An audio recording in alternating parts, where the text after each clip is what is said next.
Halo guys, welcome back. Selamat datang lagi. Jadi di video kali ini aku akan membahas kasus kriminal lagi, di mana ada seorang pria di Siak Riau yang tega membunuh temannya sendiri hanya karena nggak dikasih hotspot.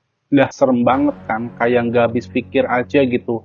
Dan aku setelah baca kasus ini lebih detail lagi, bener-bener speechless. Bukan karena kesadisannya aja, tapi ternyata ada udang di balik bakwan, ada hal-hal lain yang membuat kita itu melongo, membuat kita sulit percaya oleh akal kita yang benar-benar sepolos ini. Dan ya udahlah, nggak usah berlama-lama, langsung aja kita masuk ke kasusnya, kronologinya seperti apa. Jadi buat kalian yang belum subscribe, langsung subscribe aja, like video ini, dan tulis di kolom komentar untuk kritik dan sarannya.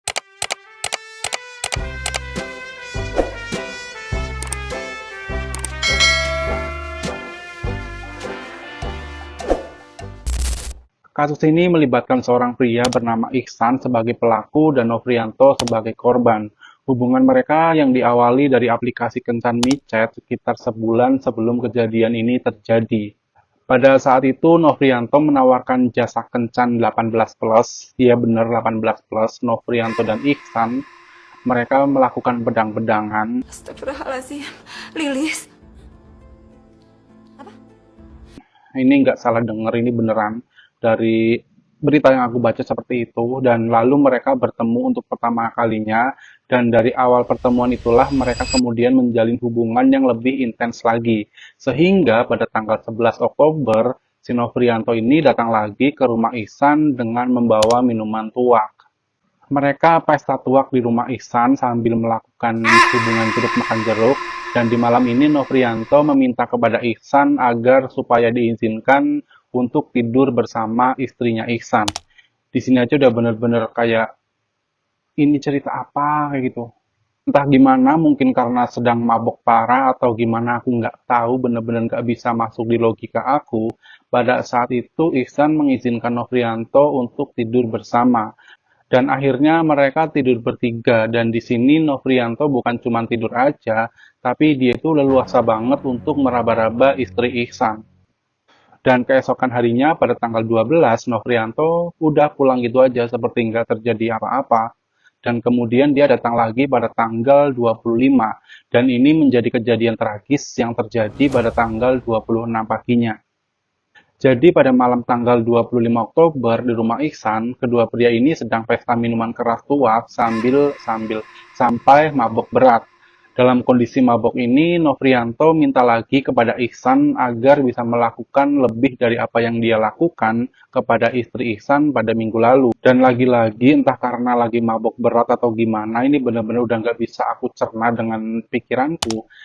Ihsan memaksa istrinya untuk melayani Nofrianto di ruang tamu. Peristiwa itu terjadi menjelang subuh sekitar jam 3 dini hari. Dan kemudian sekitar jam setengah 5, istri Ihsan mandi sambil nangis. Ya iyalah, siapa yang nggak nangis gitu, orang dipaksa untuk menghubungi orang yang ibaratnya nggak dikenal kayak gitu.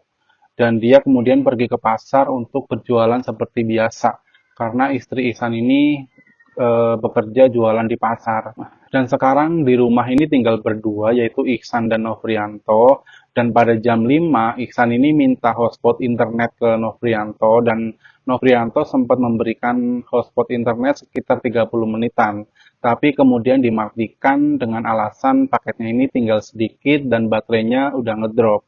Awalnya Ihsan ini tidak terlalu memikirkan hal tersebut, dan awalnya dia juga percaya aja, tapi dia melihat Nofrianto kok masih asyik nonton video dewasa, dan di sini dia merasa tidak terima melihat hal tersebut karena kan eh, tadi bilang kalau baterainya itu sudah ngedrop dan paketnya sudah mau habis, tapi kok masih bisa nonton video 3GP kayak gitu. Ihsan yang merasa nggak terima karena dia itu sudah memberikan segalanya kepada Nofrianto termasuk berbagi istrinya, tapi Nofrianto masih perhitungan bahkan perkara hotspot doang. Karena emosinya memuncak, Ihsan melihat ada parang di dekat tempat mereka duduk, dan dia langsung mengambil parang itu dan membacok kepala Nofrianto. Pada saat itu Nofrianto masih sempat berdiri meski sudah berlumuran darah. Dia itu sambil bertanya, ini ada apa? Dia itu kayak bingung kayak gitu. Dan Ihsan pun terus membacoknya. Novrianto yang berusaha menyelamatkan diri berlari keluar melalui pintu depan, tapi karena pagar depan masih terkunci, dia lari ke arah kanan pagar dan di sanalah Novrianto dihabisi oleh Ihsan.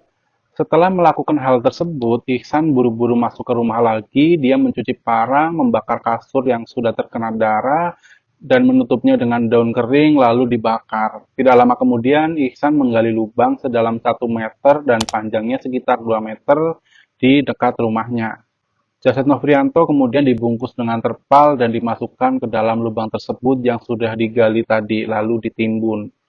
Di jam 10-an, istri Ihsan pulang dari pasar dan pada saat itu dia hanya merasakan marah yang mendalam atas kejadian semalam. Tapi dia melihat keanehan dari suaminya yang gak biasa beres-beres dan Novrianto yang sudah gak ada di rumah. Jadi pas dia pulang dari pasar, dia melihat Ihsan yang lagi nyapu dan beres-beres rumah. Dia pun nyeletuk, tumben rumah sudah bersih kayak gitu dengan nada yang kesal. Tapi di sini Ihsan hanya diam saja tanpa ekspresi apapun. Tak lama kemudian, Ihsan meminta uang 100.000 kepada istrinya. Karena masih sakit hati, dia menolak permintaan tersebut. Ihsan pun pergi mencari pinjaman ke tetangganya dan dengan uang itu dia segera kabur ke Pekanbaru. Istrinya tidak curiga tentang hal apapun, dia tidak tahu apa yang sebenarnya terjadi di ruang tamu dan di kebun belakang rumahnya. Singkat cerita, 2 hari setelah Ihsan pergi, saat sedang berada di halaman rumah, dia itu mencium bau busuk seperti bangkai yang bercampur aroma amis yang sangat menyengat. Bau itu semakin kuat dan mengarah ke sudut kebun belakang. Karena curiga, dia kemudian memberanikan diri menuju sumber bau. Dia melihat ada gundukan tanah yang seperti baru digali.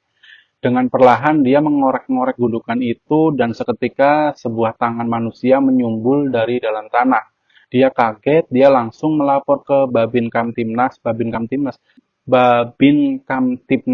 dan tak lama kemudian polisi langsung turun ke lokasi menggali gundukan tanah itu dan benar saja di dalam itu ada jasad Novrianto yang terbungkus terpal. Melalui penyelidikan forensik dan otopsi di Rumah Sakit Bayangkara Pekanbaru, identitas lengkap korban terungkap bernama Novrianto yang berasal dari Pekanbaru. Dari hasil interogasi kepada istri Ihsan, kecurigaan polisi langsung mengarah kepada Ihsan. Kemudian polisi melacak Ihsan dan tak lama dari situ polisi berhasil menangkap Ihsan di kawasan Bina Widya, Pekanbaru. Saat ditangkap, dia sempat mencoba untuk melarikan diri sehingga polisi terpaksa melumpuhkan dengan 2 tembakan di kakinya. Di hadapan penyidik, Ihsan akhirnya mengakui perbuatannya. Pembunuhan itu terjadi setelah istrinya pergi sekitar jam 5 pagi. Di sini ada satu hal yang menarik. Ihsan mengaku sebenarnya dia itu bukan murni penyuka sesama jenis. Katanya dulu waktu istrinya sedang operasi di Jambi, dia sempat mencoba-coba karena kesepian dan dari situ ternyata dia itu malah ketagihan. Kasus ini sekarang masih dalam penyelidikan lebih dalam, tapi yang jelas rasa sakit hati dan mabuk berat pada malam itu berubah menjadi tragedi berdarah yang justru mengungkap hal-hal lain di baliknya yang benar-benar nggak disangka-sangka sama sekali. So, jadi itulah kronologi lengkap dari kasus yang beberapa hari ini lumayan ramai di media sosial karena memang perkaranya itu sepele banget. Justru ketika kasus ini diungkap malah banyak hal-hal lain yang memang nggak terduga sama sekali. So, jadi sampai jumpa di video selanjutnya. Buat kalian yang mau kritik saran, langsung aja tulis di kolom komentar. Yang belum subscribe, langsung subscribe aja. Bye, sampai jumpa di video selanjutnya. Wassalamualaikum warahmatullahi wabarakatuh.